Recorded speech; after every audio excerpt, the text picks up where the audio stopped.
जय जिनेन्द्र। वन्दे तु सर्वसिद्धे ध्रुवममलमणोवमं गदिं पते वोच्छामि समयपाहुड मिणमो सुध केवली भणिदम। पंच परमेष्ठी भगवान की जय हो। आज की इस कक्षा में हम 391 नंबर की गाथा से आगे की 4 गाथाएं पढ़ेंगे, जिसमें निश्चय का वर्णन के पश्चात आचार्य भगवान व्यवहार का वर्णन कर रहे हैं। देखते हैं। एवं तु निश्चयणयस्य भासिदं नाणदंसण चरिते शृणु व्यवहारिणयस्य यवत्तवं से समासेन।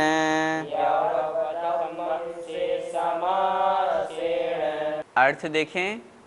एवं तु निश्चयणयस्य, एवं अर्थात इस प्रकार, निश्चयणयस्य निश्चय का, भासिदम कथन कहा गया, के संबंध में णाण दंसन चरित्ते ज्ञान दर्शन और चारित्र के विषय में। हमने जो पिछली 4 गाथाएं पढ़ी, उन 4 गाथाओं में ज्ञान दर्शन और चारित्र के विषय में निश्चय का कथन कहा गया। आगे आचार्य भगवान कह रहे हैं, सुनु अर्थात सुनो, व्यवहारिणयस्य व्यवहारिणय का। अब तक जो वर्णन हुआ या अब तक जो कथन हुआ वो निश्चय नय की अपेक्षा से कथन कहा गया। अब व्यवहार नय को सुनो। यह मतलब जो वत्तवम अर्थात व्याख्यान से मतलब उसे समासेन संक्षेप में। समास का शाब्दिक अर्थ होता है संक्षिप्त, छोटे रूप में। अब तक निश्चय का वर्णन हुआ, अब यही वर्णन व्यवहार की अपेक्षा से संक्षेप में सुनो। कहने का तात्पर्य यह है, आचार्य भगवान इस गाथा में हमें समझा रहे हैं, अब तक जो हमने 4 गाथाओं के माध्यम से वर्णन किया, वह वर्णन निश्चय नय की अपेक्षा से था। अब आगे जो वर्णन हम कर रहे हैं दर्शन ज्ञान चारित्र के संबंध में, वह व्यवहारिक नय की अपेक्षा से है। उस व्यवहार नय की अपेक्षा से होने वाले कथन को, वर्णन को ध्यान से सुनो। गाथा का भावार्थ देखें। ऐसा यह दर्शन ज्ञान और चारित्र के विषय में निश्चय नय का कथन हुआ। अब जो व्यवहार नय का वचन है, कथन है, उसे संक्षेप से कहते हैं, उसे सुनो। इस गाथा का पद्यानुवाद पढ़ते हैं। ऐसे विबोध व्रत दर्शन 3 प्यारे होते सुनिश्चय सदा अघहीन सारे। संक्षेप में अब सुनो व्यवहार गाथा सन्मार्ग साधक सुनिश्चय का विधाता। पद्यानुवाद में आचार्य भगवान कह रहे हैं, विबोध अर्थात ज्ञान, व्रत मतलब चारित्र और दर्शन, ये जो 3 प्यारे रत्न हैं, होते सुनिश्चय निश्चय रूप से जो कथन किए गए हैं, सदा अघहीन सारे। अघ का मतलब होता है पाप, पाप से रहित होते हैं, पाप को दूर करने वाले होते हैं और आत्म स्वरूप को प्राप्त कराने वाले होते हैं। इस प्रकार निश्चय का वर्णन हुआ। अब आगे व्यवहार की जो गाथा है, व्यवहार का जो कथन है, उसे सुनो। कैसा है वह व्यवहार? सन्मार्ग साधक। सन्मार्ग जो निश्चय मार्ग है उसका साधक है, उसका साधन है। इसलिए व्यवहार नय को हम व्यर्थ नहीं कह सकते, व्यवहार नय को हम हेय नहीं कह सकते, व्यवहार नय को हम झूठा नहीं कह सकते। दोनों नय अपने अपने स्थान पर पूर्ण रूप से सत्य है, सही है, उपादेय है। जब एक नय की बात करेंगे तो दूसरा नय स्वयमेव उस अपेक्षा से हेय हो जाता है, लेकिन जब दोनों नय की बात करेंगे तो दोनों नय अपनी अपनी अपेक्षा से उपादेय है। इसलिए यहाँ पर निश्चय का कथन करने के पश्चात आचार्य कुंद कुंद स्वामी महाराज स्वयं कह रहे हैं, अगर एक ही कथन करना होता तो आचार्य भगवान कह देते हो गया निश्चय, अब आगे बढ़ो, लेकिन वे स्वयं कह रहे हैं जो व्यवहार है वह साधन है, इसलिए अब उस व्यवहार के कथन को भी सुनते हैं। देखते हैं अगली गाथा।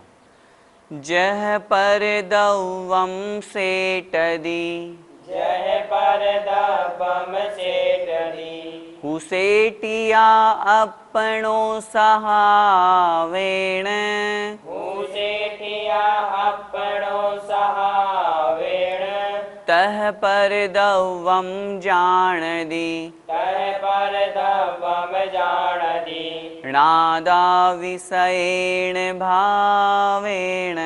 राधा विषयेण भावेण।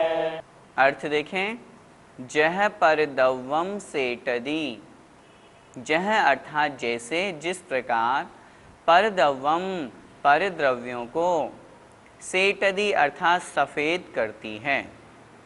हु मतलब निश्चित रूप से, सेटिया मतलब खड़िया, खड़िया मतलब वो सफ़ेद मिट्टी जो दीवार पर लग जाने से दीवार सफ़ेद हो जाती है। तो जो खड़िया है, उदाहरण के माध्यम से समझा रहे हैं आचार्य भगवान, जह सेटिया जैसे वह खड़िया, पर दौवम सेटदी अन्य पर द्रव्यों को, दीवार आदि अन्य पर द्रव्यों को, सेटदी अर्थात सफ़ेद करती है। किस कारण से सफ़ेद करती है? अपनो सहावेण, अपने स्वभाव के कारण से, अपने स्वभाव के द्वारा। यहाँ आचार्य भगवान हमें यह समझाना चाह रहे हैं कि वह दीवार को सफ़ेद करने के कारण से सफ़ेदी नहीं कही जाती, बल्कि उस सफ़ेदी का स्वभाव ही ऐसा है कि वह वस्तु को सफ़ेद करती है। भाव हमें बहुत अच्छी तरह से यहाँ पर समझना है। दीवार को सफ़ेद करने के कारण से हमने उसे खड़िया या सफ़ेदी नहीं कहा, बल्कि वह उसका स्वभाव है कि वह वस्तु को सफ़ेद कर रही है। इसलिए यहाँ पर आचार्य भगवान कह रहे हैं, वस्तु को सफ़ेद करने के कारण से हम उसे सफ़ेदी नहीं कहते, बल्कि अपनो सहावेण, अपने स्वभाव के द्वारा वह अन्य पर द्रव्य को सफ़ेद करती है। तह अर्थात उसी प्रकार, पर दौवम जाणदी, पर दौवम पर द्रव्य को, अन्य पर पदार्थों को, जाणदी अर्थात जानता है, णादावी ज्ञाता भी, जानने वाला आत्मा भी। किस कारण से जानता है? सयेण भावेण, सयेण अर्थात स्वयं के, अपने, भावेण अर्थात भाव के द्वारा। उसी प्रकार वह ज्ञाता भी अन्य पर द्रव्यों को अपने स्वभाव से, अपने भाव के द्वारा जानता है, उसी कारण से जानता है। कहने का तात्पर्य है, ज्ञाता दृष्टा रह करके, आगे की गाथाओं में दर्शन की, चारित्र की बात करेंगे, उसमें भी हमें यहाँ पर यही समझना है कि जो ज्ञाता है, जो आत्मा है, वह अन्य पर पदार्थों को जान रहा है इसलिए ज्ञाता है, या फिर उसका स्वभाव है इसलिए ज्ञाता है। यहाँ पर हमें सुनने में लग रहा है कि एक जैसी बात है, लेकिन बहुत बड़ा अंतर है। वस्तुओं को जानने के कारण से हम उसे ज्ञाता कहेंगे, अथवा जानना उसका स्वभाव है। उत्तर मिलेगा, जानना उसका स्वभाव है, जानना स्वभाव होने के कारण से। इसीलिए आचार्य भगवान जो अंतिम चरण में जो अंतिम शब्द है उसको ध्यान से यहाँ पर समझना है। सयेण भावेण, स्वयं के भाव के द्वारा, अपने भाव के द्वारा वह ज्ञाता भी अन्य पर द्रव्यों को जानता है। गाथा का भावार्थ देखें, जैसे खड़िया अपने स्वभाव के द्वारा भीत आदि, भीत का तात्पर्य दीवार, दीवार आदि पर द्रव्य को सफ़ेद करती है, उसी प्रकार जानने वाला भी अपने स्वभाव के द्वारा पर द्रव्य को जानता है। पद्यानुवाद देखें, चूना निसर्ग धवला शशि सी सुहाती, दीवार को उजल रंग यही दिलाती, विज्ञान से विशद विश्व सुजानता है, ज्ञाता बना सहज भाव सुधारता है। यहाँ पर एक शब्द है निसर्ग, निसर्ग अर्थात स्वभाव, स्वभाव से वह चूना धवला जो सफ़ेद करने वाली वस्तु है वो शशि सी सुहाती अर्थात चंद्रमा के समान सुशोभित होती है और दीवाल को वो उजला बना देती है। उसी प्रकार विज्ञान से, ज्ञान के द्वारा यह जो विश्व को जानता है, संपूर्ण विश्व को, संपूर्ण लोक को, अलोक को जो यह आत्मा जानता है, यह ज्ञाता बना सहज भाव। वस्तुओं को जानने के कारण से ये ज्ञाता नहीं है, अपितु सहज भाव अर्थात स्वाभाविक भाव के कारण से, धारण करने के कारण से यह वस्तुओं को जानता है। जानने की बात हो गई। अब आगे की गाथा में दर्शन की बात कह रहे हैं, देखें। जह पर दौवम सेट दी, जय पर दवम सेठ दी, हुसेटिया अपनो सहावेण, हुसेठिया अपनो सहावेण, तह पर दौवम पस्सदी, तह पर दवम पश्यति, जीवो विषयेण भावेण। जीवो विषयेण भावेण। अर्थ देखते हैं। जह पर दव्वम सेटदी, जह मतलब जैसे, जिस प्रकार, पर दव्वम पर द्रव्य को, पर पदार्थ को, सेटदी अर्थात सफ़ेद करती है, सेटिया अर्थात खड़िया, सफ़ेदी। जैसा कि पिछली गाथा में कहा था वही बात यहाँ पर रिपीट हो रही है। उदाहरण के माध्यम से हमें समझा रहे हैं आचार्य भगवान कि जैसे वह खड़िया अन्य पर पदार्थ को सफ़ेद करती है, किस कारण से करती है? अपनो सहावेण, अपनो अर्थात अपने स्वयं के, सहावेण अर्थात स्वभाव के द्वारा, क्योंकि सफ़ेद करना उस खड़िया का स्वभाव है।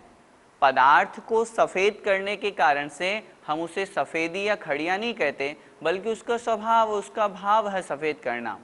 तो जैसे वह अपने स्वभाव के द्वारा अन्य पर द्रव्यों को, अन्य पर पदार्थों को सफ़ेद करती है, तह वैसे ही उसी प्रकार पर दव्वम पस्सदी, पर द्रव्य को, पस्सदी अर्थात देखता है। पिछली गाथा में जानने की बात थी, इस गाथा में देखने की बात है। उसी प्रकार यह जीवोवि अर्थात जीव भी, आत्मा भी, सयेण भावेण अपने स्वभाव से, अपने भाव के द्वारा, पस्सदी पर दव्वम पर द्रव्य को देखता है। भावार्थ देखें। जैसे खड़िया अपने स्वभाव के द्वारा भीत आदि अर्थात दीवार आदि पर द्रव्यों को सफ़ेद करती है, उसी प्रकार दर्शक भी अर्थात देखने वाला भी अपने स्वभाव के द्वारा पर द्रव्य को देखता है। पद्यानुवाद पढ़ते हैं।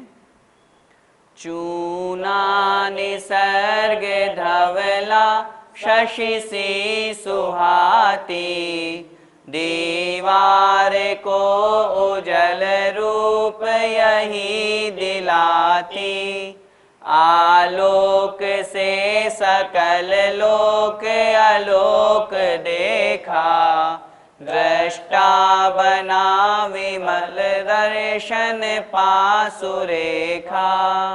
ज्ञान की बात हो गई, दर्शन की बात हो गई। अब अगली गाथा में चारित्र रूप जो विरमण है अर्थात वस्तुओं का त्याग है, उसकी आगे चर्चा करते हैं, देखें। जह पर दव्वम सेटदी, जय पर दव्वम सेठ दी, हुसेटिया अपनो सहावेण, हुसेठिया अपनो सहावेण, तह पर दव्वम विरमदी, तह पर दव्वम विरमदी, नादा विषयेण भावेण।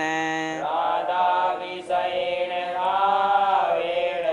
गाथा का अर्थ है जह पर दव्वम सेटदी, जह अर्थात जैसे, जिस प्रकार, पर दव्वम पर द्रव्यों को, सेटदी अर्थात सफ़ेद करती है।